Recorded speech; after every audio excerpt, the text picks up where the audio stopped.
Friends 24 दिसंबर के Dainik Bhaskar quiz पर आप लोगों का हार्दिक स्वागत है। फ्रेंड्स यह क्विज 24 दिसंबर रात 8 बजे से लेकर 25 दिसंबर रात 8 बजे तक स्टार्ट रहेगी। वीडियो को स्टार्ट करने से पहले आप लोगों से एक रिक्वेस्ट है, अगर वीडियो पे नए होंगे तो वीडियो को लाइक कर दीजिएगा और चैनल को सब्सक्राइब कर दीजिएगा। तो चलिए वीडियो को स्टार्ट करते हैं। आप लोगों से कल बता देता हूँ।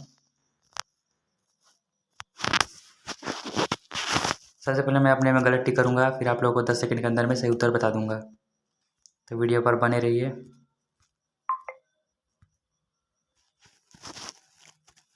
देख सकते हैं मेरे पास उत्तर आ गया है। फ्रेंड्स क्वेश्चन नंबर पहला का आंसर है केरल। नेक्स्ट क्वेश्चन नंबर दूसरा का आंसर है तैमूर। नेक्स्ट क्वेश्चन नंबर तीसरा का आंसर है Trinamool Congress. Next question number चौथा का आंसर है ऑस्ट्रेलिया। नेक्स्ट क्वेश्चन नंबर पाँचवा का आंसर है Mahendra Singh Dhoni. Next question number छठवां का आंसर है Disney star. Next question number सातवां का आंसर है बिग बाजार। नेक्स्ट क्वेश्चन नंबर आठवां का आंसर है दंगल। नेक्स्ट क्वेश्चन नंबर नौवां का आंसर है NS khukri. Next question number 10वां का आंसर है इलेक्ट्रॉन।